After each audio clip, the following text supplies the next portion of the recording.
ప్రభునందు అత్యంత ప్రియమైన దేవుని బిడ్డలారా, ఇప్పుడు మన ప్రభువును లోకరక్షకుడైన యేసుక్రీస్తు శుభమైన నామమును బట్టి చేరు ఉన్న మీకు అందరికీ పేరు పేరున నా హృదయపూర్వక వందనాలు తెలియపరుస్తున్నానండి.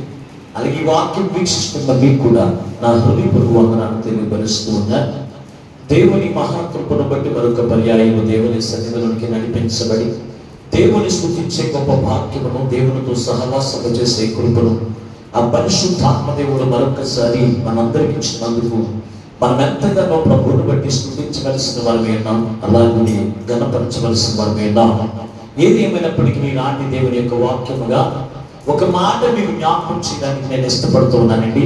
అపోస్తలుడైన పౌలు ఎఫెసీయులకు రాసిన పత్రిక 4వ అధ్యాయము మొదటి 3 వచనాన్ని దేవుని యొక్క వాక్యముగా మనం నేర్చుకుందాం.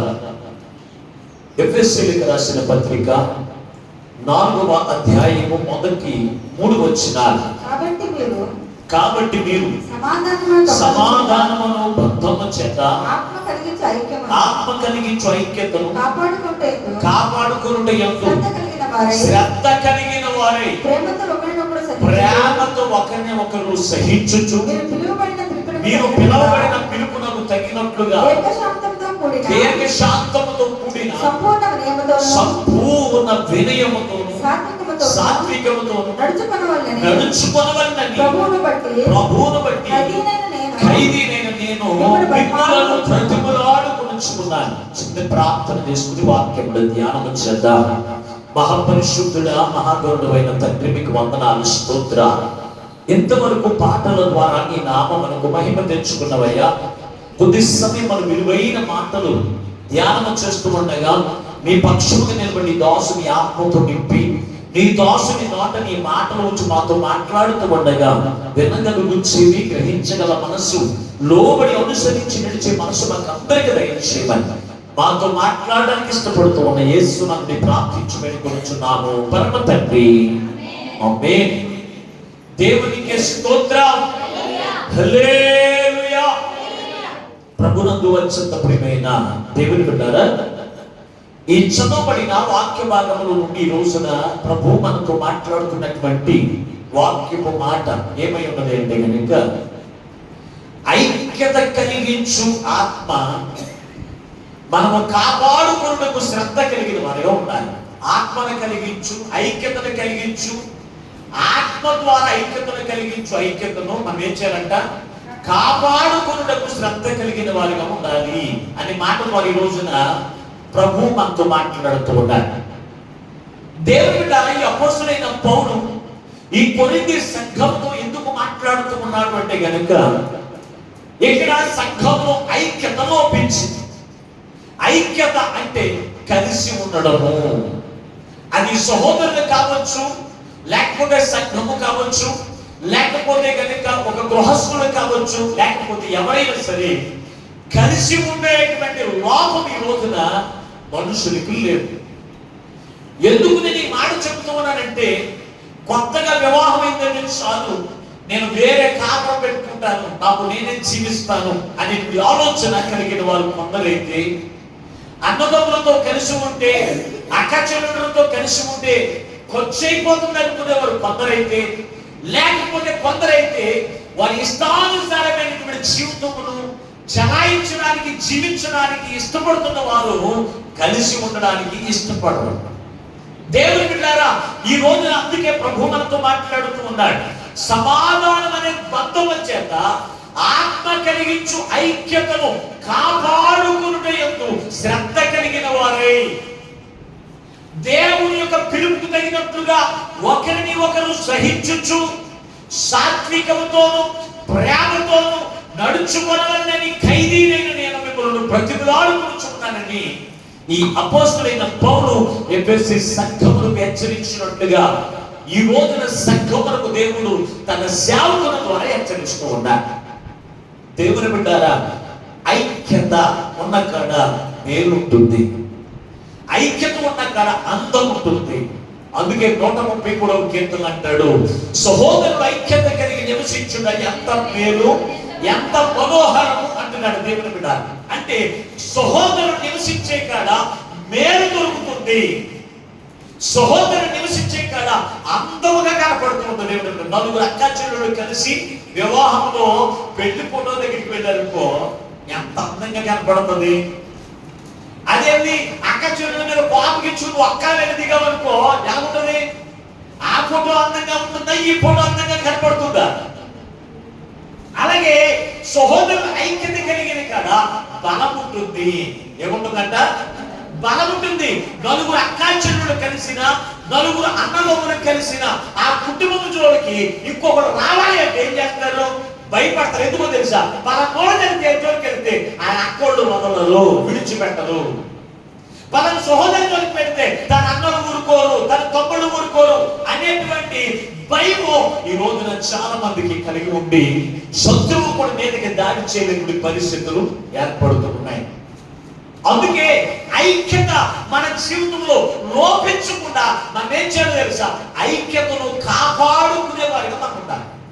ఐక్యతను మనం ఏం చేయాలి? కాపాడుకునే వారిగా ఉండాలి. దేవుడు ఐక్యత ఎవరి ద్వారా వస్తుంది అంటే కనుక ఇప్పుడు చెప్పబడిన వాక్య భాగంలో ఆత్మ కలిగించు ఐక్యత అన్నాడు. అంటే ఆత్మ ఏం చేస్తుంది? కలిసి ఉండడానికి ఇష్టపడుతుంది. దురాత్మ ఏం చేస్తుంది? విడిపోవడానికి ఇష్టపడుతుంది.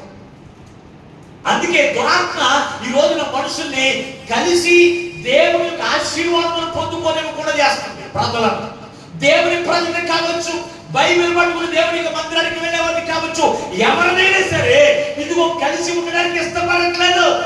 మనం ఇష్టపడలేదు. ఏం చేస్తుంది? నీ గొడవేదో నువ్వు చూసుకో, నా గొడవేదో నేను చూసుకుంటాను అనేటట్లుగా అపవాదిని ఏం చేస్తుంది తెలుసా? విడగొట్టి దేవుని యొక్క మేలుకును దేవుని యొక్క మనోహరమైన జీవితములకు వారసుగా ఉండకుండా చేస్తుంది. అందుకే ప్రభు మనతో మాట్లాడుతూ ఉన్నాడు. ఆత్మ వల్ల కలిగించు ఐక్యతను కాపాడుకోవడానికి మనం ఏం చేయాలి? శ్రద్ధ కలిగిన వారిగా ఉండాలి. ఏ విషయంలో మనం శ్రద్ధ కలిగి ఉంటాం? ఆరోగ్యమును కాపాడుకునే విషయంలో శ్రద్ధ కలిగి ఉంటాం. ఆస్తిపాస్తులు కాపాడుకునే విషయంలో శ్రద్ధ కలిగిన వారిగా ఉంటాం. ఉద్యోగములు కాపాడుకునే విషయంలో శ్రద్ధ కలిగిన వారిగా ఉంటాం. పరిపాలనను కాపాడుకునే విషయంలో శ్రద్ధ కలిగిన వారిగా ఉంటాం. కానీ ఐక్యత విషయంలో వచ్చేటప్పటికి శ్రద్ధ లేని వారిగా ఉంటాం. అసలు దేవుని యొక్క మందిరానికి వస్తున్న నీవు ఈ ఐక్యత దేని ద్వారా వస్తుంది అనేది మీరు ఆలోచన చేస్తే ఇదే పరిశుద్ధ గ్రంథంలో తిమోతికి పేతురు రాసిన మొదటి పత్రిక 1వ అధ్యాయము, పేతురు రాసిన మొదటి పత్రిక 1వ అధ్యాయం 22వ వచనం ఒకసారి చదవండి. మీరు క్షయబీజం నుండి కాక దేవుని వాక్యము మూలముగా అక్షయ బీజము నుండి పుట్టింపబడిన వారు కనుక నిష్కపటమైన సహోదర ప్రేమ కలుగునట్లు మీరు సత్యమునకు విధేయులవుడి చేత మీ మనస్సులను పవిత్రపరచుకొనుడి చాలు. ఒకటి, దేవుని ఆత్మ మనకేం చేస్తుందంట? ఐక్యతను కలిగిస్తుంది. రెండవది, దేవుని యొక్క వాక్యం అనే విత్తనం అన్నాడు. క్షయబీజం నుండి కాదు అన్నాడు. క్షయం అంటే లయమైపోయి, క్షయం అంటే నశించిపోయిందని క్షయం అంటారు. అక్షయము అంటే ఏంటంటే లయము కానది, నశింప కానది అని ఏమంటారంటే అక్షయ బీజము. మనం శరీరం నుండి పుట్టినటువంటి వారినే. అంటే క్షయ బీజం నుండి పుట్టిన మనము తర్వాత క్రీస్తుని ఎరిగిన తర్వాత మనం అక్షయ బీజం అనగా క్రీస్తు యొక్క శరీరము అక్షయ బీజం, క్రీస్తు యొక్క రక్తము అక్షయ రక్తము కనుక ఆయన రక్తము చేత విమోచించబడిన మనము అక్షయులము కనుక మనము దేవుని వాక్యము చేత సహోదర ప్రేమ నీవు ఎరుగుతావు, కలిగవు.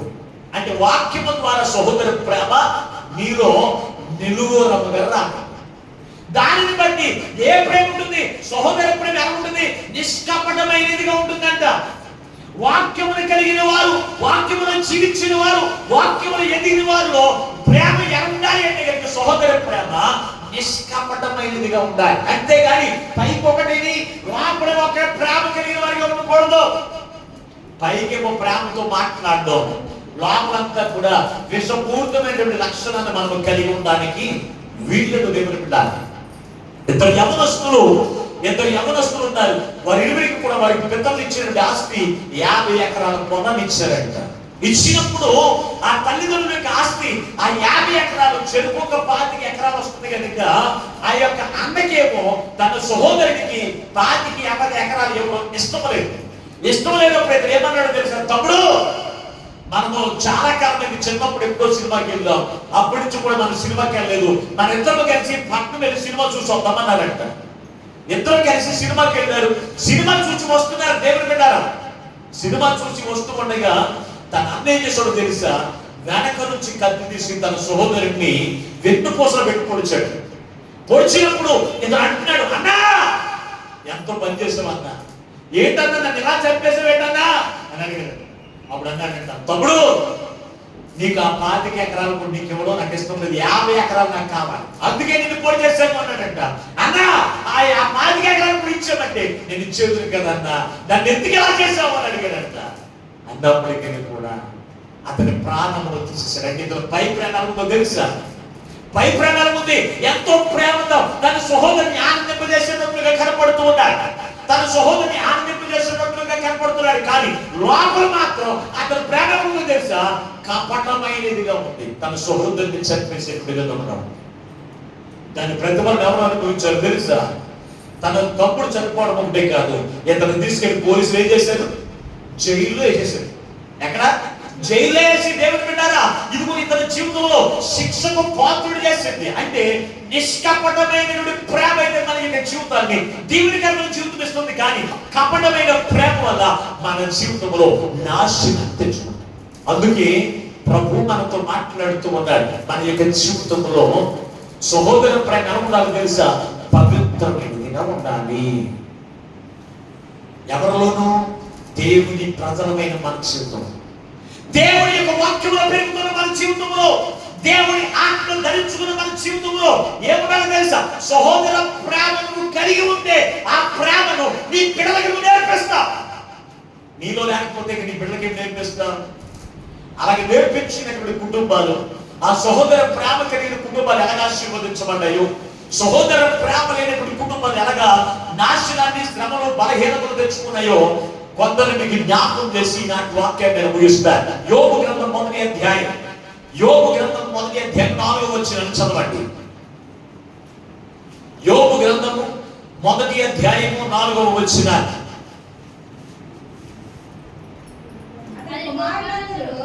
అతని కుమారులు అందరూ వంతులు చెప్పున అనుదినము ఒకరికొకరు తమ ఇంట్లలో విందు చేయని కూడినప్పుడు తమ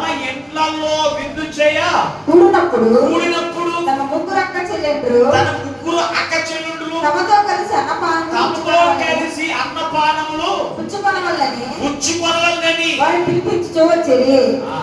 పద్దెనిమిది వచ్చిన చదవండి. అతడు మాట్లాడుచుండగా వేరొకడు వచ్చి మీ కుమారులను తమ అన్న ఇంట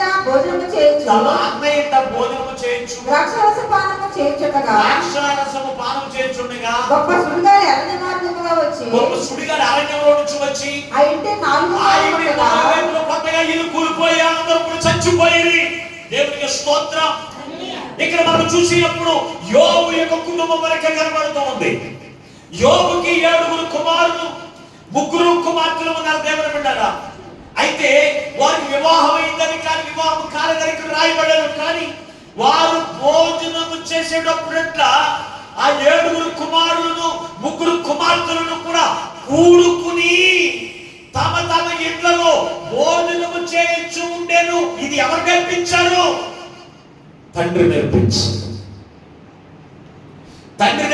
దేవుని బిడ్డ నా కుటుంబానికి. ఎందుకంటే దేవుని వాక్యమును ఎరిగిన వాడు యోబు. దేవుని ఆత్మను ధరించుకున్నవాడు ఎవరు తెలుసా? యోబు. అటువంటి యోబు తన కుటుంబానికి నేర్పిస్తున్న పాఠం ఏంటో తెలుసా? ఓ నా కుమార్తెలారా, మీరందరూ కూడా రండి, మనమందరం కలిసి భోజనం చేయాలి, అప్పుడే ఐక్యత మీలో ఉంటుంది అని చెప్పి వారందరికీ సహోదర ప్రేమ నేర్పిస్తూ ఉన్నాడు. దేవుని బిడ్డలారా, నేర్పించాడు. ఈ ప్రేమ ఎప్పుడు వరకు ఉంది అంటే కనుక 18వ వచనం వచ్చేటప్పటికి వారు మరణం సమయం వరకు, అంటే చనిపోయే వరకు కూడా అన్నదమ్ములు కానీ అక్క చెల్లెళ్ళు కానీ ఎక్కడ కూడా విడిపోయినట్లు యోబు యొక్క కుటుంబంలో కనపడు. వారు బ్రతికేటప్పుడు ఎవరైనా తెలుసా, సహోదర ప్రేమ కలిగిన జీవితంలో వారు జీవించారు. ఈ రోజున ఈ సహోదర ప్రేమ ఏమైపోయింది అంటే కనుక మనుషుల్లో బిడ్డల్లో కనపడలేదండి. ఒకవేళ తండ్రి నేర్పుదాం అనుకున్నా కానీ ఓ నా కుమార్తెలారా భోజనం చేద్దాం రండి అంటే ఏమన్నారు తెలుసా, నీకు ఆకలి అయితే నువ్వు తినొచ్చు కదా. ఏమన్నారు తండ్రిని ఏమంటున్నారు, నీకు అప్పుడే ఆకలి చేసిందా, ఆకలి అయితే నువ్వు తిను. అసలు భోజనం ఏ టైం తినాలి, భోజనానికి ఒక టైం ఉందా లేదా, టిఫిన్కి టైం ఉందా లేదా. కుమారులు సెల్ ఫోన్ లో పడిపోయి సహోదర ప్రేమ మర్చిపోయి నా కుటుంబంతో కలిసి భోజనం చేద్దాం అని ఆలోచన ఈ రోజున బిడ్డలకు లేకపోవడానికి గల కారణం తెలుసా, నీలో లేకపోవడమే. ఈ రోజున తండ్రిని ఏం చేయనివ్వట్లేదు, ఒక క్రమాన్ని నేర్పనివ్వట్లేదు. దేవుని బిడ్డారా, నేర్పనివ్వట్లేదు. భార్య భోజనం చేయడం పక్కతో భార్య చెప్తానండి. ఇప్పుడు భార్య చెప్పండి ఒకసారి, కుటుంబం అంతా కూడా మనం ఎందుకు చేద్దాం రండి అని కూర్చోబెట్టి అక్కడ ఉన్న కాడికి ఏం చేయాలి సంతృప్తిగా భుజించే లక్షణం నీలో ఉండాలి. దురాత్మ నీలోకి రాకుండా ఉండాలి అంటే ఐక్యత నీలో లోపించిందా, దురాత్మ నీలోకి ప్రవేశిస్తుంది, నీ జీవితంలో నాశనం చేస్తుంది. కనుక దేవుని బిడ్డ ప్రతి దానికి సమయము కలదు అని రాశాడు ప్రసంగి. జ్ఞానేంద్ర ప్రసంగి గ్రంథం రాసినప్పుడు ప్రతిదానికి సమయం కలదు. అది టిఫిన్ చేయడానికి సమయం ఉంది, భోజనం చేయడానికి మధ్యాహ్నం భోజనం చేయడానికి సమయం ఉంది, రాత్రి భోజనం చేయడానికి సమయం ఉంది, పడుకోవడానికి సమయం ఉంది. ఏ సమయంలో నువ్వు ఏది చేయాలో అదే నువ్వు చేయాలి. నువ్వు దేవుని యొక్క కుమార్తె అయితే, ఆయన వాక్యంలో పెరుగుతున్నట్లయితే, ఆయన ఆత్మను ధరించుకుని నీ జీవితంలో ఏ సమయంలో ఏది చేయాలో అది నువ్వు చేయాలి. అది నువ్వు నేర్చుకుంటే నీ పిల్లలకు నేర్పించగలుగుతావు. ఆ సహోదర ప్రేమ అంటే ఏంటో, ఆ సహోదర ప్రేమ ఎలా ఉండాలో వారి జీవితంలో నేర్పితే వారి బ్రతుకంతా కూడా ఆ ప్రేమతో నడుచుకుంటారు. నీలో లేనప్పుడు ఇంకా నీ బిడ్డలకి ఎలా నేర్పుతావు? ఒకసారి చెప్పండి. ఒకసారి దేవునికి సన్నిధికి వస్తున్నావు, బైబిల్ పట్టుకుని మందిరానికి వస్తావు, వచ్చింది నీ జీవితంలో వాక్యం వింటావు, కానీ వాక్యం ఇలా విడిచిపెట్టేసి ఇక్కడే విడిచిపెట్టేసి నువ్వు ఇంటికి వెళ్ళిపోతే సహోదర ప్రేమ నీలాగా ఉంటుంది, వాక్యం నీలాగా ఉంటుంది. ఆ వాక్యం ద్వారా నిష్కపటమైన ప్రేమ నీలాగా కనపడుతుంది. దేవుని బిడ్డ కనపడకి ఈ రోజున కుటుంబాలు ఏమైపోతున్నాయి, చిన్న భిన్నములైపోతున్నాయి. వివాహం చేసుకున్న వెంటనే నీ దారిని నువ్వు చూసుకున్నా, దారిని నేను చూసుకున్నాను. ఏమంటారు, నీ దారిలో నువ్వు చూసుకోవాలి. అత్తగారికి లేదు, కొడుకేం లేదు, తల్లి లేదు, ఏమి లేదు. దేవుని బిడ్డ వివాహం అయిపోతుంది, ఏమైపోతున్నారు, కలిసి ఉండడానికి ఏ కోరాన్ని ఇష్టపడుతున్నారు చెప్పండి ఒకసారి. కలిసి ఉండడానికి ఎవరిని ఇష్టపడుతున్నారు అసలు అంటే మరి ఎందుకు బైబిల్ పట్టుకుని మందిరానికి వెళ్ళడం ఒకసారి చెప్పండి. బైబిల్ పట్టుకుని దేవునికి సన్నిధికి వెళ్ళడం ఎందుకు, దేవునికి వాక్యం వినడం ఎందుకు, ఆయన ఆత్మను పొందుకున్నది ఎందుకు? అదే నువ్వు నేర్చుకున్నది. దేవుని ఆత్మ చేత విడిపోవడం నేర్చుకున్నావంటే అది దేవుని ఆత్మ చేత కాదు, తెయ్యపు మాటకు నువ్వు లోబడు. ఐక్యత ఉన్నవాడు జోలికి ఎవరి దగ్గరికి రావాలి, ఎవరు ప్రవేశించలేదు. నలుగురు అన్నదమ్ములు కలిసి ఉన్నారనుకో, ఒకే మాట ఉన్నారనుకో, అలాగే తన తమ్ముడు గురించి కానీ అన్న గురించి కానీ ఎవరైనా చెప్తారండి కలిసి ఉన్నవాడుతో.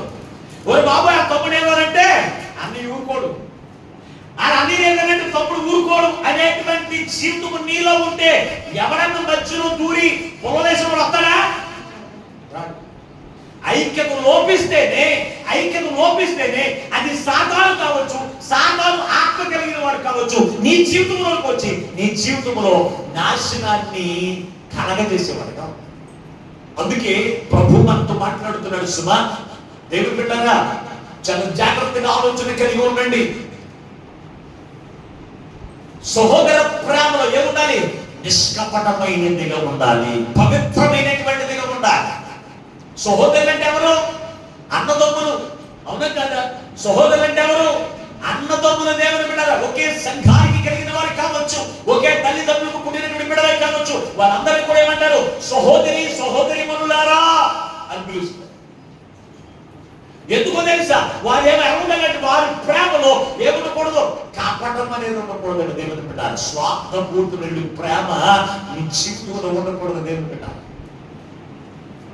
తన కుటుంబాన్ని ఎలా పెంచాడు, తన బిడ్డ ఎలా పెంచాడు? సహోదర ప్రేమ కలిగేటట్లు వాక్యపు వెలుగులో వారిని జీవింపజేశాడు యోబు.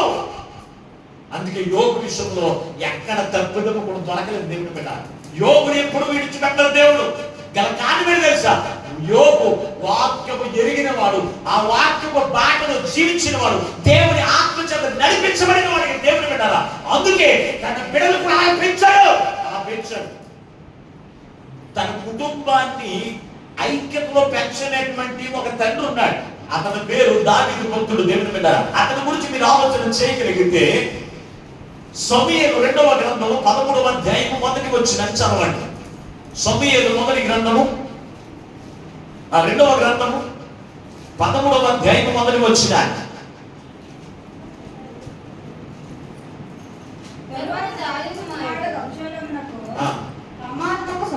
సహోదరి ఉండగా దావీదు కుమారుడు అమ్నోను ఆమెను మోహించెను. తామారు కన్యయందున ఆమెకు ఏమి చేయవలెను దొల్లబొమ్మని అమ్నోను గ్రహించి చిత్తాక్రాంతుడై తన చెల్లెలైన తామారు బట్టి చిక్కుపోయాను. అమ్నోనుకు మిత్రుడొకడుండెను. అతడు దావీదు సహోదరుడైన షిమ్యా కుమారుడు. అతని పేరు యెహోనాదాబు. అలాగే 21వ వచనం చదవండి. అబ్షాలోము తన అన్నయ్యకు అమ్నోనుతో మంచి చెడ్డలేమి మాట్లాడక ఊరుకుండెను గాని తన సహోదరిని తామారును బలవంతము చేసినందుకే అతని మీద పగవించెను. ఇక్కడ దావీదు కుటుంబం కనపడుతుంది. దావీదు ఎటువంటి వాడు తెలుసా? యథార్థవంతుడు. దావీదు యథార్థవంతుడు. అలాగే అతను ఎటువంటి వాడు అంటే కనుక నిష్కపటమైన వాడే. ప్రేమలో కావచ్చు, క్రియలో కావచ్చు. అతను ప్రార్థన చేస్తే పరలోక తలుపులు తెరిచిపోయి దేవుడు అతని ప్రార్థనకు జవాబును అందించేటువంటి గొప్ప నాయకుడిగా ఉన్నటువంటి వాడు ఎవరు తెలుసు? అతను పాటలు పాడి నాట్యం చేస్తే దేవుడు అతను చూసి ఆనందించేవాడు. అతను వాయిస్తూ ఉంటే అపవిత్రాత్మను వదిలిపోయి అటువంటి గొప్ప భక్తిపడు ఎవరు తెలుసా? దావీదు. అటువంటి భక్తిపడు దావీదు అతని యొక్క కుటుంబం గురించి ఇక్కడ రాయబడి ఉంది. ఏమో తెలుసా? అతను పెద్ద కుమారుడు ఎవరు తెలుసా? అమ్నోను. అమ్నోను దేవుని బిడ్డారా. అమ్నోను అయితే ఈ అమ్నోను ఈ దావీదు యొక్క కూతురు ఎవరంటే తామారు. ఈ తామారు బహు సుందరవతి, చాలా అందంగా ఉండేటువంటి కుమార్తె. అయితే అమ్నోను ఎవరు ప్రేమించాడు? తన చెల్లెల్ని, తన సహోదరుని ప్రేమించి ఆమెను బట్టి చిక్కుపోయాడండి. ఏమితో వచ్చింది?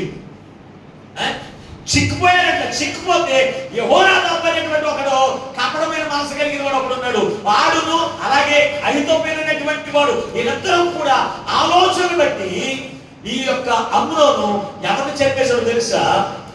తన చెల్లెలైనటువంటి తామారిని పాడు చేసి ముందు ఇష్టపడిన దానికంటే బహు క్రోధంతో ఆమెను ఏం చేశాడు? బయటికి నెట్టేశాడు. అలాగే దావీదు కుమారుడు ఇంకొకటి ఉన్నాడు. అతని పేరు అబ్షలోము.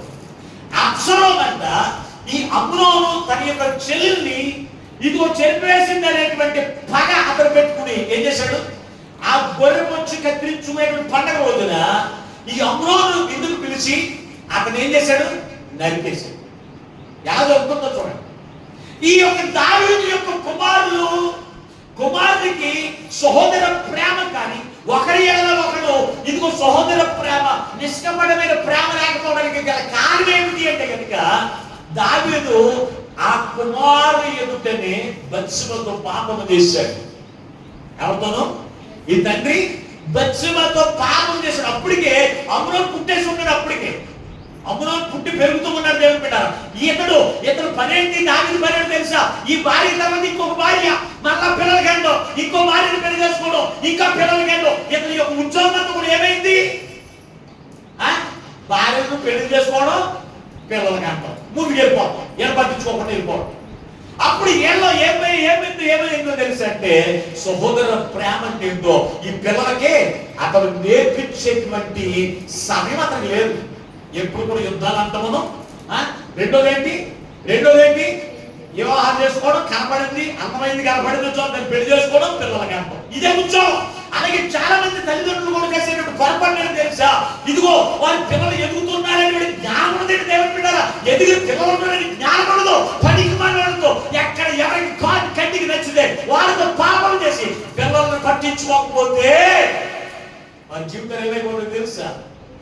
సహోదర ప్రేమ అంటే మనకి తెలియదు. నువ్వే ఉద్యోగం చేస్తున్నావు, అదే ఉద్యోగం నీ పిల్లలు కూడా అదే పని చేస్తారు.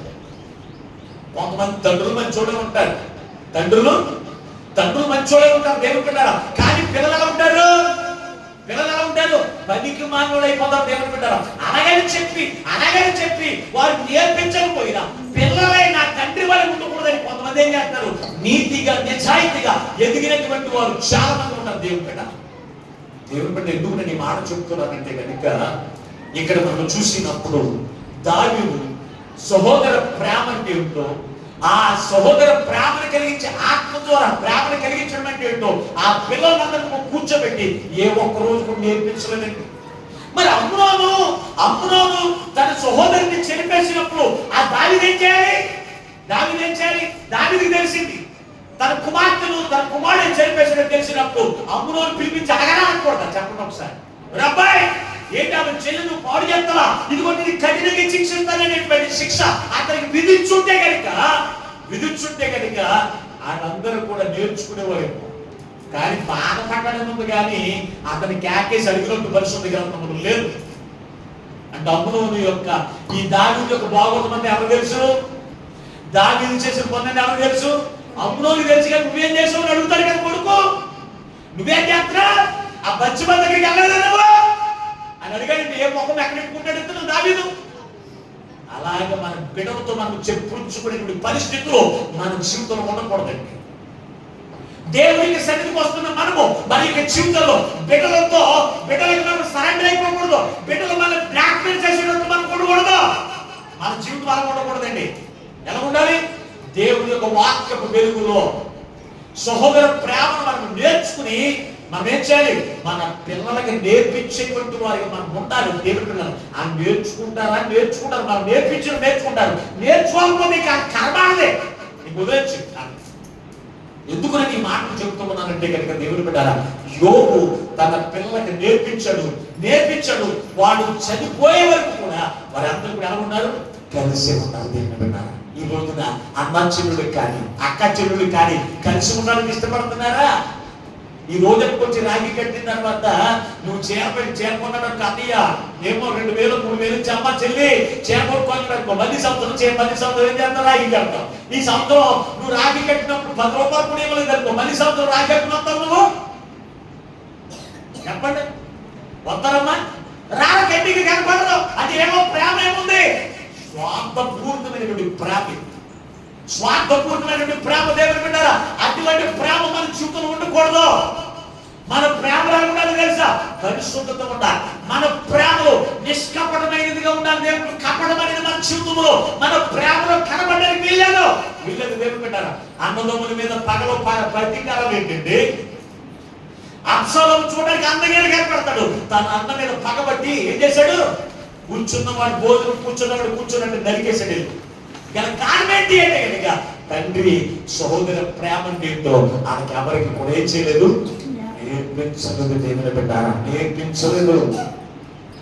మన జీవితంలో మనం అటువంటి వారిగా ఉంటే మన బిడ్డల యొక్క పతనానికి, మన బిడ్డల యొక్క నాశనానికి ఎవరు కారణం అవుతారు తెలుసా?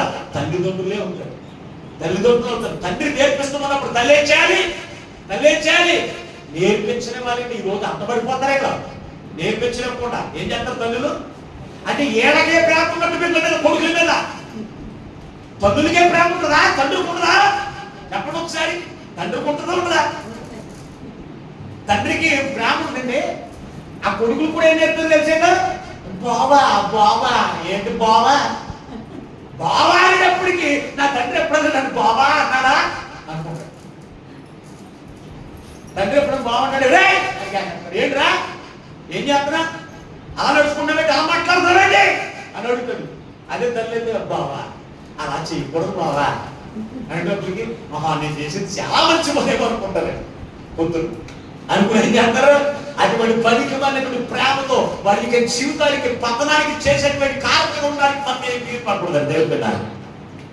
దేవుని సన్నిధికి వస్తున్న మనం ఎలా ఉండాలో తెలుసా? సహోదర ప్రేమ మనలో ఉండాలి. దేవుని బిడ్డలారా, మరొక కుటుంబం ఉంది. ఎవరి కుటుంబమో తెలుసా? మోషే యొక్క కుటుంబం ఎలా ఉంటుందో తెలుసా? ఒక్కసారి మీరు చూడగలిగితే పరిశుద్ధ గ్రంథం అపోస్తుల కార్యముల గ్రంథం 7వ అధ్యాయం. అపోస్తుల కార్యముల గ్రంథం 7వ అధ్యాయం 26 వచనాన్ని ఒకసారి చదవండి. మరునాడు ఇద్దరు పోట్లాడుచుండగా అతను వారిని చూచి, అయ్యలారా, మీరు సహోదరులు, మీరు ఎందుకు ఒకరినొకరు అన్యాయం చేసుకుంటున్నారని చెప్పి వారిని సమాధానపరచెను. ఎవరి గురించి రాశాడు? మోషే చాలా కోపిస్టండి. ఎంత కోపిస్టంటే కొడితే దెబ్బలు చచ్చుకోవాల్సింది. అప్పుడు ఎవరైనా సకల విద్య ప్రావీణ్యత కలిగిన వాడు. అటువంటి మోషే ఒక్కసారి చెప్తే ఎదుటి వాడు చచ్చిపోవలసిన వాడే. అటువంటి సహోదరు, అటువంటి మోషే ఇద్దరు వ్యక్తుల గురించి మాట్లాడుతుంటారు. ఒకడే హెబ్రీయుడు, ఇంకొకడేమో ఐగుప్తీయుడు. వీళ్ళిద్దరు కూడా పోట్లాడుకుంటున్నారట. పోట్లాడుకుంటూ ఉంటే వారి మధ్యలోకి వెళ్ళి అంటున్నారు, అయ్యలారా, మీరిద్దరు ఏమవుతున్నారు? సహోదరులు. సహోదరులు కనుక మీరు పోట్లాడుకోకూడదయ్యా, మీరు సమాధాన పడాలి అని సమాధాన పరిచేటువంటి వాడుగా ఉన్నాడు. అంటే మోషేలో ఒక గుణం ఏంటో తెలుసా? సహోదర ప్రేమ కలిగిన గుణం ఉంది. సహోదర ఐక్యత కలిగినటువంటి గుణం ఎవరో తెలుసా? మోషేలో ఉంది కనుక ఆ గుణాన్ని అతను ఎదుట ఎవరికి కనపడినా, ఎవరు గొడవలు పడదామని చూసినా వాడికి గొడవలు పడడానికి ఆయన ఇష్టపడేవాడికి కాదు, వాళ్ళు కొట్టుకోవడానికి కానీ విడిపోవడానికి కానీ చూసేవాడు కాదు. వాళ్ళిద్దరినీ కూడా సమాధాన పరచడానికి చూశారు. ఈ రోజున సంఘంలో అటువంటి వాళ్ళు ఉన్నారండి. ఎవరైనా సంఘ సహోదరులకి ఒక మాటగా పడలేదు అనుకో, పడకపోతే ఏం చేస్తున్నారు? ఆ సహోదరులైనప్పుడు ఇప్పుడు దగ్గరికి వెళ్తుంది, వెళ్ళి నీ గురించి ఆవిడ మాట్లాడడం చాలా తప్పు, నీలో అంత తప్పేం లేదు, నువ్వు ఎందుకున్నా అనేసి మెదకు ఇంటికి కూర్చున్నా. కూర్చున్నప్పటికి ఇవేమనుకుంటదే, అమ్మో నాలో తప్పేం లేదు అనమాట, అంత చేసింది ఆవిడేనా అని మళ్ళీ ఏం చేద్దామని వచ్చి మళ్ళీ ఒకసారి కాలు దువ్వేసి, రా ఏంటి ఇందాకన్నా ఏంటి, నేను ఇందాక సరిగ్గా ఆకించడం ఏమన్నా చెప్పు అని దెబ్బలాటకి వెళ్ళిపోతుంది. ఇదంతా కూడా దెబ్బలాటలు కలిగించే లక్షణాన్ని మన జీవితంలో ఉండకూడదు. సమర్థించేవారిగా ఒకరిని ఒకరు, ఇదిగో ఆవిడ నీ సహోదరి, ఆవిడ నీ సంఘ సహోదరి కదా, ఆవిడ నీ ఒక కుటుంబం. కుటుంబం అంటే ఒక కుటుంబంలో ఉన్నవాడు ఒకటే కదా, సంఘంలో ఉన్నవాడు అందరూ కూడా ఏమయ్యిందా ఒక కుటుంబమే కదా. మలాకి గ్రంథం చదువు ఒకసారి. మలాకి గ్రంథం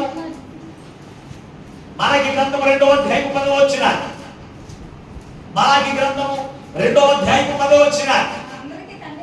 మన అందరికి తండ్రి ఒక్కడే కదా. ఒక్క దేవుడే మనం సృష్టింపబడలేదా? అలా ఉండగా ఒకరి ఎడల ఒకరు ద్రోహము చేయొచ్చు. మన పితరులతో చేయబడిన నిబంధనను మనం ఎందుకు తృణీకరిస్తున్నాం అంటే, మనం అందరం కూడా ఎవరి ద్వారా జన్మించబడ్డాం? ఒక తండ్రి క్రీస్తు ద్వారా మనం ఏం చేయబడ్డాం? యేసు రక్తం చేత. అంతేగాని ఒక్కొక్క సంఘస్థులు కూడా ఒక్కొక్క సంఘస్థులు ఒక యేసుక్రీస్తు బోధతో జన్మించిన వారు కాదు. ఈ రోజున ఒక సంఘానికి ఒక సంఘం పడదు. ఈ సంఘస్థులు ప్రార్థనకి కూడా సంఘస్థులు పక్కన దగ్గర రారు. ఇదో చూపడానికి అర్థం కాదు ఏంటంట, ఈ ఒక సంఘస్థురాలు ప్రార్థనించుకుందనుకో, నీ పక్కింటి వాడి పక్క సంఘస్థురాలు అనుకో, నువ్వు ప్రార్థనించుకుంటావు అవ్వదా? చెప్పండి, ఏ పరమరాజు వెళ్తారేనా? చెప్పండి ఒకసారి. మనందరికి ఎవరు? అన్ని సంఘాల వారికి ఒక్కొక్క తండ్రి కాదు, అన్ని సంఘాల వారికి కూడా క్రీస్తే ఏమై ఉన్నాడు? ఆయన మనల్ని సృష్టించాడు, ఆయన మన కలగజేశాడు, ఆయన మనం విమోచిస్తే మనం అందరూ కూడా సహోదరి పాపకరం కలిగి ఉంటారు. వీళ్ళందరూ కూడా అన్నదమ్ములు కాదండి. ఐగుప్తీయుడు హెబ్రీయుడు అన్నదమ్ములు అనుకుంటారేంటి? ఆడో బ్యాచ్ వేరు, ఈడో బ్యాచ్ వేరు. కానీ ఇద్దరు ఏం చేస్తున్నాడు? మోసే ఏం చేస్తున్నాడు? సమాధాన పరచు చూస్తున్నాడు. ఈ రోజున అటువంటి సమాధాన పరిచే లక్షణం పాస్టర్ గారిగా ఉండట్లేదండి. నువ్వు ఎందుకు వెళ్ళావు? ఆ ప్రాంతం ఎక్కువ అసలు ఎందుకు వెళ్ళావు? మన ప్రాంతానికి రావాలి కానీ నువ్వు అక్కడికి ఎందుకు వెళ్ళావు? ఈ పాస్టర్ గారికి జబ్బు వచ్చేస్తే ఇంక ఎలాగెందుకు రాదు? చెప్పండి ఒకసారి. నా ఇద్దరు జబ్బులు ఏంటి? సహోదర ప్రేమ దైవ జబ్బులోనే లేకపోతే విశ్వాసుడికి ఎక్కడ వస్తుందండి? విశ్వాసానికి ఎక్కడ వస్తుందండి? చాలా జాగ్రత్త అండి. వాక్యం అంటే ఏలకోవమైన వాక్యం కాదు. వాక్యంలో ఉన్నటువంటి విషయంలో మనం జ్ఞాపకం చేసుకుని వాక్యం వెలుగులో మన బ్రతుకులను సరి చేసుకునే వారిగా ఉండాలి. ఈ మోషే సహోదర ప్రేమ కలిగిన వాడు, ఎవరైనా దెబ్బలాడుకుంటే వారిద్దరు కూడా సమాధాన పరిచేవాడు ఉన్నాడు తప్ప ఎదుటి వారికి నిప్పులు వేసి వారిద్దరు కూడా విడిదేసే లక్షణం పరిశుద్ధాత్మక లేదు. ఆత్మతో నింపబడితే కనుక ఎవరైనా వేరుపడుతున్నట్టు ఏం చేయాలి? సమాధానపరచాలి. మనం ఏం వేరుకోకూడదయ్యా, మనలో మనకు గొడవలు ఉండకూడదు. అతను నీ భర్తే కావచ్చు, నీ భార్య కావచ్చు, లేకపోతే నీ అన్నదమ్ములే కావచ్చు, నీ అక్క చెల్లెలే కావచ్చు, మీరు అనుకునే వీల్లేదు అని మనం ఏం చేయాలి? ఐక్యత మనం కోరుకునే వారిగా మనం ఉండాలి. పరిశుద్ధాత్మతో నింపబడితే దేవుని యొక్క వాక్యము నీలో ఉంటే, ఆ వాక్యము ద్వారా నువ్వు నేర్చుకుని ఉంటే ఏం నేర్చుకుంటున్నావు అంటే కనుక సహోదర ప్రేమ నిష్కపటమైనదిగా నేర్చుకోవాలి. మోషే నేర్చుకున్నాడు. తన సహోదరునికి ఆ ప్రేమ లేదండి.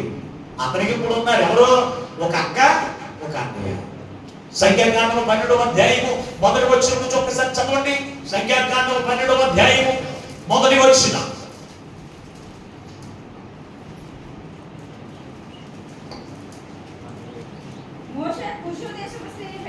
మోషే కుషు దేశపు స్త్రీని పెళ్లి చేసుకున్న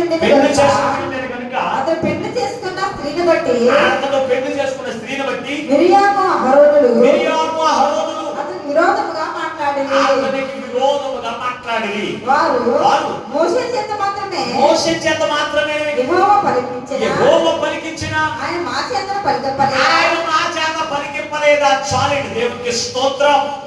హల్లెలూయా. దేవుని బిడ్డ, మీకు 2 కుటుంబాన్ని జ్ఞాపకం చేశారు. యోబు కుటుంబం దేవుని యొక్క వాక్యము కలిగిన జీవితమును, అలాగే ఆత్మ కలిగించే ఐక్యతను కాపాడుకునే కుటుంబానికి జ్ఞాపకం చేశారు. రెండవ కుటుంబం దావీదు కుటుంబం. దావీదు కుటుంబంలో ఐక్యతను కాపాడుకునే లక్ష్యములు కానీ, వాక్యానుసారమైన జీవితం అని కానీ వారికి జీవితంలో లేక కుటుంబము అవమానముల పాలు, కుటుంబము శ్రమల పాలు, కుటుంబంలో మరణము వారి యొక్క జీవితంలో ఏలుబడి చేసింది. ఇప్పుడు మనం చూసినప్పుడు మోషే గురించి మీకు జ్ఞాపకం చేస్తున్నా. మోషే ఇదిగో తనకు ఉన్నటువంటి అన్న అహరోను, అలాగే తన యొక్క అక్క ఎవరంటే కనుక మిరియాము. దేవుడు ఒక్కొక్కరికి కూడా ఒక్కొక్క ఆధిక్యత దేవుడు ఇచ్చాడు, ఒక ఆత్మీయ కృపావరాన్ని దయచేశాడు. మోషేనేమో దేవుడితో సమానముగా భావించి ఈ మోషే ద్వారా ప్రాయంగా అహరోని అతని యొక్క కుమారుని అభిషేకించమని, అలాగే తన యొక్క సహోదరి అయినటువంటి మిరియాముకేమో ఆరాధన చేసేటువంటి చక్కని పాటలు పాడి ఆరాధన నడిపించే గొప్ప ధన్యతను దేవుడు ఇచ్చాడు. ఇస్తే వీళ్ళందరూ కూడా ఏం చేశాడు తెలుసా? మోషే మేమందరం కూడా సహోదరి ప్రేమ కలిగి ఉండాలని మోషే అనుకుంటూ ఉంటే మిరియాము అనుకుంటుంది ఏం చేశాడంట? మోషేకు వ్యతిరేకంగా మాట్లాడాడు. ఇదిగో మోషే ద్వారా దేవుడు మాతో మాట్లాడతాడా? నాతో దేవుడు మాట్లాడలేదా? నేను చక్కని ఆరాధన చేయగలను, చక్కని పాటలు పాడగలను, చక్కని ప్రార్థన చేయగలను, చక్కని వాక్యం చెప్పగలను, దేవుడు నాతో మాట్లాడలేడా అని మనసులో అనుకున్నాడు. ఎవరి దగ్గరికి వెళ్ళి? తన అన్న అహరోను దగ్గరికి వెళ్ళాడు. అప్పుడు అన్న ఏం చేయాలి? మోషేను దేవుడు కోరుకున్నాడు, మోషేను దేవుడు ఏర్పాటు చేసుకున్నాడు కనుక ఇదిగో మోషే యొక్క మాట దేవుని మాట, ఆయన మాట చెప్పడం మనం వినాలి తప్ప ఇదిగో మనం ఆయన వ్యతిరేకంగా మనం ప్రవర్తించకూడదు, వ్యతిరేకంగా మనం మాట్లాడకూడదు అని చెప్పలేదు. కానీ వ్యతిరేకంగా మాట్లాడిన దేవుడికి ఈ మాట తెలిసే మనం తెలుసా? అబ్బాయి మోషే, మిరియాము అలాగే అహరోను మీ ముగ్గురు దేవుడి మధ్యలోకి వచ్చేసిన తర్వాత అప్పుడు అన్నాడు, నేను మోషేని ఏర్పాటు చేసుకున్నాను అని అక్కడ చెప్పినప్పుడు ఈ సహోదర ప్రేమను వ్యతిరేకించిన మిరియాము నేను ఏమొచ్చింది? తెల్ల కుష్ఠరోగం సంప్రదించుకుంది. చూడండి దేవుని బిడ్డారా, అంటే తన తమ్ముడు చిన్నవాడైనప్పటికీ దేవుని చేత ఏర్పరచబడినప్పుడు తమ్ముడు ఏం చేయాలి? దేవుని పక్షం కూడా దైవజనుడని అతన్ని గౌరవించాలి. గౌరవించే అక్షరం మాత్రం లేదు. ఈ రోజున అన్నదమ్ములకి, అక్క చెల్లులకి, అన్న చెల్లులకి గౌరవించుకునే లక్షణం ఉన్నట్లేదండి. సొంత అన్నయ్య ఏమంటారు చెల్లుళ్ళు? అన్నయ్యా అన్నయ్యా. తండ్రి తర్వాత తండ్రి ఎవరు? తండ్రి తర్వాత తండ్రి ఎవరు? ఎవరు? అన్నయ్యే. అందుకే ఒకవేళ తండ్రి చచ్చిపోతే సహోదరికి వివాహం ఎవరు చేయించారో తెలుసా?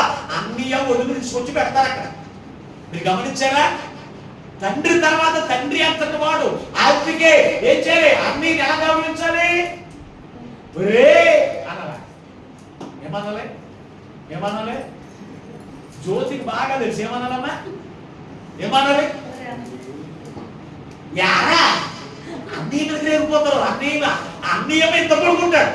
చెల్లి ఎంత ఉంటదే? అందులో సగం ఉంటది. ఏంటి ఎక్కడికి చూస్తావు? పైకి చూస్తావు. నువ్వు పైకి చూస్తావు. మళ్ళీ ఆవిడకి దెబ్బ. నువ్వు కొడితే ఊరుకోవాలా? నువ్వు తిడితే ఊరుకోవాలా? నువ్వు మాట్లాడితే ఊరుకోవాలని ఆడి మీద వెళ్ళిపోతుంది దెబ్బతింటాం. అటువంటి చెల్లెలు ఎంతమంది లేరు? విన్నావా ఎప్పుడన్నా? 3 సార్లు ఉంటుంది జ్యోతి. దేవునికి స్తోత్రం.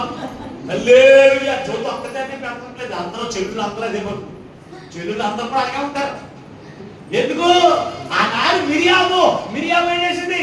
9 గంటల డెబ్బై కొట్టి అంతవరకు ఉంది. కానీ దేవుని చేత ఏర్పరచబడిన దైవజనుడు మోషే ఊరుకుంటాడా? దేవుడు ఊరుకుంటాడా? నేను ఏర్పాటు చేసుకుంటున్న దైవజనుడు ఊరుకుంటాడా? ఆయన ఊరుకోడు. ఏం చేస్తాడు? ఒక లెప్పగా ఇసిగడు పుష్పంతో వచ్చేసి దొల్లాడుతాడు. అంటే చూడండి, ఐక్యతను కోరుకున్న మోషే 30 లక్షల మందికి యాజకత్వం చేసేటువంటి 30 లక్షల మందిని నడిపించేటువంటి గొప్ప నాయకుడిగా మోసే ఉంటే ఐక్యతను తృణీకరించిన మిరియాము ఏం చేసింది? రామం తెచ్చుకున్నాడు. కనుక దేవుని బిడ్డ బ్రతుకంతా కూడా మనం ఎలా ఉండాలి? అన్నదమ్ములైనా అక్క చెల్లులని ఎలా ఉండాలి? అంతేగాని పెళ్ళైందంతా మా ఆయనకి అంత ఉద్యోగం రా, నీకు ఏ ఉద్యోగం లేదు, నిన్ను ఎందుకు పిలుతాను నేను ఇంటికి? నీకు ఎవరు కడతాడు? నిన్ను ఎవరు పిలుతాడు? భోజనం పెడతాకే అన్నట్టుగా ఉండడానికి వీళ్ళు బ్రతుకంతా కూడా చెల్లుల్ని, అక్కల్ని, సహోదరుని ఎవరు చూడాలి? అన్నలే చూడాలండి. ఈ రోజు వదులు కూడా ఊరుకోవట్లేదు. మీ చెల్లి మా ఇంటికి వస్తే ఊరుకోను. తండ్రి లేడు, తండ్రి ముసలాయిపోయాడు. తన చూడవలసిన బాధ్యత ఎవరిది?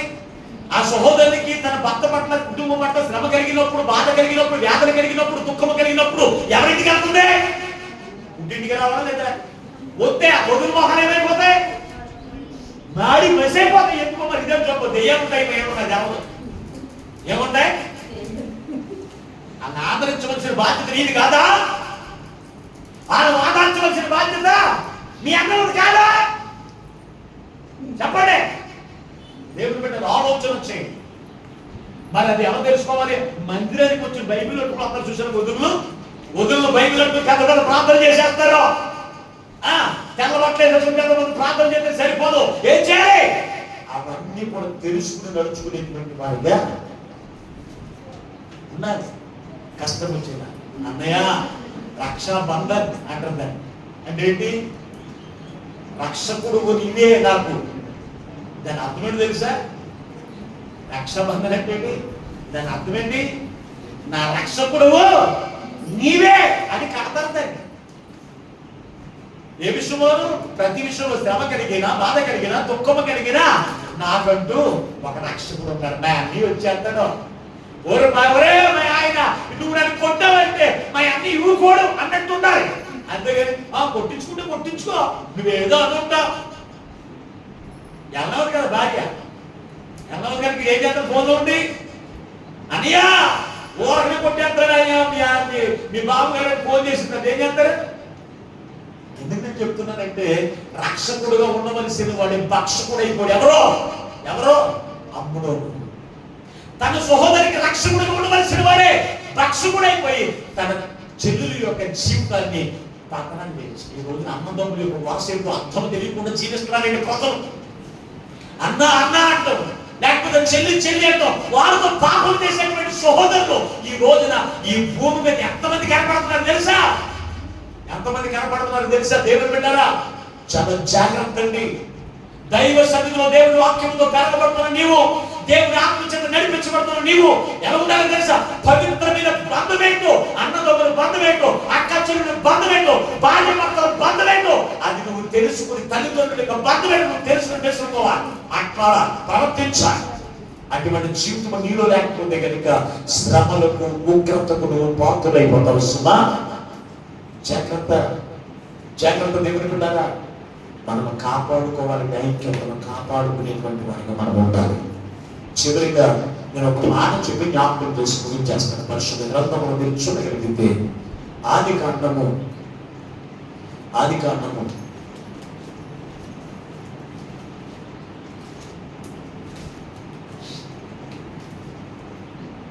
11వ అధ్యాయం ఎంతో వచ్చిన చదువు.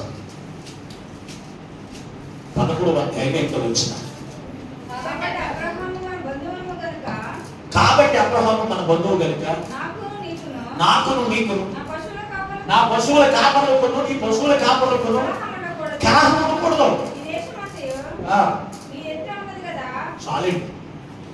దేవుడు అబ్రహామును దేవుడు కోరుకుని పిలుచుకున్నప్పుడు ఆయన వాక్యములకు, ఆయన ఒక మాటలకు లోబడి ఏం చేశాడు?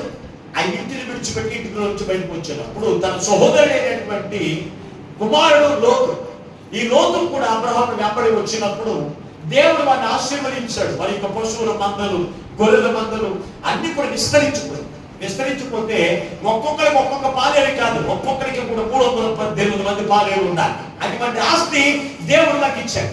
ఇచ్చినప్పుడంట ఈ అబ్రహాము దగ్గర ఉన్న పనివాడికి, లోతు దగ్గర ఉన్నటువంటి పనివాడికి ఏమొచ్చిందంట? ఏమొచ్చింది?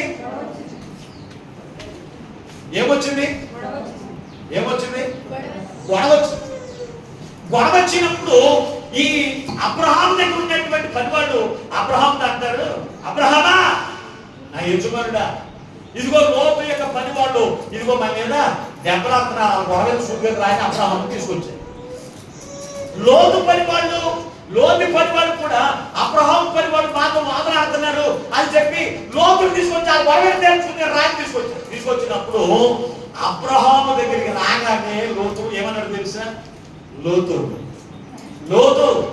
లోతు నీ పని వారికి నీవు నేను ఎవరు? బంధువులు. మనందరి మధ్యలో ఐక్యత ఉండాలి, కానీ వేరు పడకూడదు. సమాధానంగా మనం ఉండాలి. నీకు ఏది కావాలని తీసుకుంటున్నాను, నీకు ఏది కావాలంటే తీసుకోను, ఇటు పంచకుండా తీసుకో, మిగిలిందేనే తీసుకుంటాను అన్నాడు. ఏమన్నాడు? మిగిలిందేనే తీసుకుంటాను అన్నాడు. దేవుడు వింటారా? అటువంటి సమయంలో అప్పుడు ఇతను మనసంతా కూడా ఏమైపోయింది తెలుసా? లోతు పాపంగా వచ్చాడు, నా పనివాడి మీదకి దెబ్బలానికి వస్తాడని అడుగుదాం వచ్చిన వాడు మనసంతా కూడా మారిపోయింది. కారణం ఏంటో తెలుసా? అతను మృదువైన మాట్లాడినాడు. ఏమని తెలుసా? లోతు, ఇదిగో మనిద్దరము బంధువులు, మనకు మధ్య ఏమనకూడదు, కలహం ఉండకూడదు, మనం ఐక్యతగా ఉండాలి, కలిసి ఉండాలి, సహోదర ప్రేమ కలిగిన వారిగా ఉండాలి. అది ఐక్యత మనం ఉండవలసింది. ఇది ఐక్యత మనం ఉండాలంటే మన మాట ఎలా ఉండాలో తెలుసా? సామెతల గ్రంథము 15వ అధ్యాయం మొదటి వచనం చదవండి. సామెతల గ్రంథము 15వ అధ్యాయం మొదటి వచనం.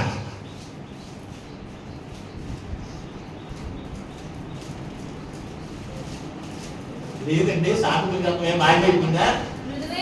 మృదువైన మాట క్రోధమును చల్లార్చును, నొప్పించు మాట కోపమును రేపును.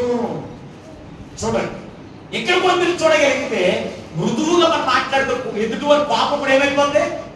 చల్లారిపోతుంది. అన్ని తమ్ముడి మీదకి కోపంతో వస్తాడు. ఏంటి నాది ఎలా తీసేసుకున్నావా, లేకపోతే నాది ఎలా దొంగిలించాలని చెప్పి కోపంతో వచ్చినప్పుడు అన్నయ్య మరి నీరు తీసుకోకపోతే నేను ఎవరు తీసుకుంటాను అన్నయ్య అన్నడానికి చెప్పు కానీ తమ్ముడు కానీ అప్పుడు అన్ని మనసు ఎలాగైపోతాయి? ఏమైపోతాయి? ఎన్నగా కరిగిపోతే కోపంతో వచ్చిందమ్మా. అంతేగా యా తీసుకుంటే ఏమైంది, తీసుకుంటే ఏం చేస్తావు అన్న ఎలా ఉండదు? ఇంకా పులియాసం వేసాను. ఏం చేస్తాడు? ఇంకా పులియాసం వేసేసి మీద పోయి కలిసేస్తాడు. దేవుడు విన్నారా? అందుకే మనం ఎలా ఉండాలి? మృదువుగా మాట్లాడాలి. దేవుడి సన్నిధికి వస్తున్న మనము మా మాట ఎప్పుడైనా మృదుత్వం ఉంటుందా? దేవుడి మందిరంగా నా మాట ఇంతే, నీ మాట ఇంతేనా అంటే దేవుడి సన్నిధికి వెళ్ళి వాక్యం విని వాక్యంలో బ్రతికి ఆ వాక్యంలో నేర్చుకున్నది నీ మాట ఇంతే అంటే మనుషులు ఒప్పుకుంటారేమో, కానీ దేవుడు మాత్రం ఒప్పుకోడండి. దేవుడు మాత్రం ఒప్పుకోడు. ఎదుటి వారు ఎంత కోపంతో వచ్చినా, ఎంత ఆవేశంతో వచ్చినా నీవు మాట్లాడితే అది ఏమైపోవాలి? చల్లారిపోవాలి. కోపం రేగట్టు అడ్డుకోవడం వేసే దాచిగా ఉండకూడదు. కొంతమంది అన్నతో కూడా దెబ్బలాడుకుంటూ ఉంటే ఏం చేస్తారు? పొల్లేసి వెళ్ళిపోతారు. ఇదిగో మీ తమ్ముడే ఎంత మాట అంటాడా, అదేంటి నీ తమ్ముడే కదా, నీ తమ్ముడు అన్నయ్య అంత మాట అనొచ్చా అన్నాడు. మీరేం చేస్తారు, కట్టేసుకుని వెళ్ళిపోతున్నాడు. నేను ఫోన్లే మీ తమ్ముడే కదా, మీ తమ్ముడే కదా, ఏమైంది తమ్ముడు అంటే నువ్వు తమ్ముడు అన్నప్పుడు నువ్వు క్షమించాలి, తమ్ముడికి మంచి జ్ఞానం చెప్పాలి అని చెప్పేసి మృదువైన మాటలు చెప్పావు. పాపం చల్లారిపోయి అరే తమ్ముడు అలా అనకూడదురా, నేను పెద్దోడు కదా, నేను అన్నం అనకూడదు అన్నాడు. అప్పుడు ఏం చేస్తాడు, ఆడు కూడా ఏం చేస్తాడు, చల్లారిపో. అంతేకాని ఓ కఠినత్వంతో వెళ్ళిపోయి కత్తులు మాట్లాడుతుంటే కత్తిలో నరికేసేటట్టు ఉండకూడదు, మాట్లాడుకుండాలి, మృదత్వం ఉండాలి. దేవుని బిడ్డారా, అబ్రహాం ఒక మాట్లాడని లేవని ఎంతో ఆవేశంతో వచ్చేసాడు. ఆ పని వాళ్ళ మీదకి వచ్చేస్తాడా, ఎంత దెబ్బలాడతాడు పనోడు అని కూడా వచ్చేసిన దగ్గర ఏమన్నాడు, ఎందుకు మనందరం బంధువులు కదా, మనందరం కలహం ఉండకూడదు, నీకేం డబ్బు తీసుకో అంటే. సహోదరుల పట్ల ఒక్కొక్కసారి నష్టం వచ్చినా కానీ మన సహోదరుల ప్రేమ మనం కోరుకోకూడదు. అన్నయ్యని బట్టి కావచ్చు, చెల్లిని బట్టి కావచ్చు, తమ్ముడిని బట్టి కావచ్చు, కొన్ని సందర్భాల్లో నష్టం వచ్చినా కానీ ఆ ప్రేమను నువ్వు కోల్పోకపోతే దేవుడు నేను ఏం చేస్తాడు తెలుసా, ఉన్నతమైన స్థితిలో తీసుకుని దేని బట్టి తెలుసా, ఐక్యత కలిగే మనసు నీలో ఉంటే, ఐక్యత కలిగించే మనసు నీలో ఉంటే, ఆ ఐక్యత కలిగే మనసే దేవుడు నీకు ఉన్నతమైన స్థానంలోకి ఎక్కిస్తాడు. ఆ మనసు లేకపోతే విడిపోయే మనసు, దురాత్మ కలిగిన మనసు నీలో ఉంటే ఆ దురాత్మ నేను పత్రానికి తీసుకున్నాను.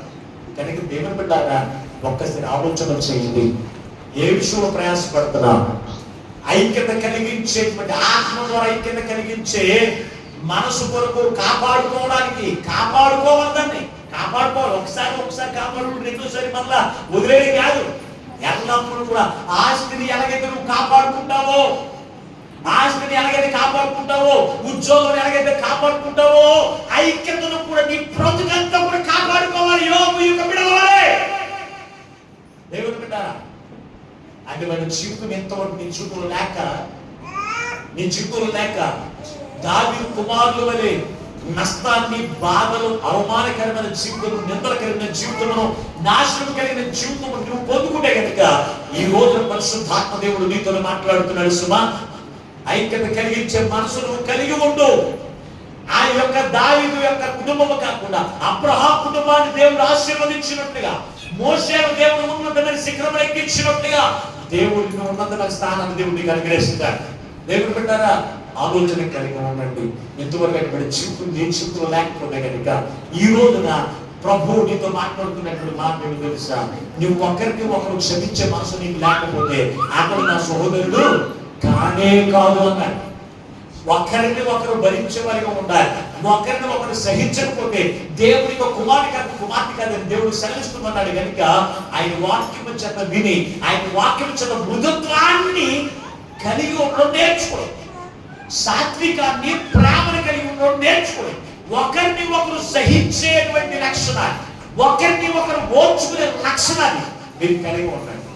అప్పుడే దేవునికి దీవులకు పాత్రలుగా ఉండగలుగుతారు. అట్టి కృపా భాగ్యం మన పరిశుద్ధాత్మ దేవుడు ఈ మాటలు వింటున్న బిడ్డలందరికీ అనుగ్రహించును గాక.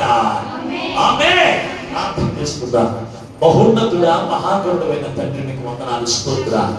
ఎంతవరకు నీ అమూల్యమైన మాటల చేత నీవే మాతో మాట్లాడావు అయ్యా.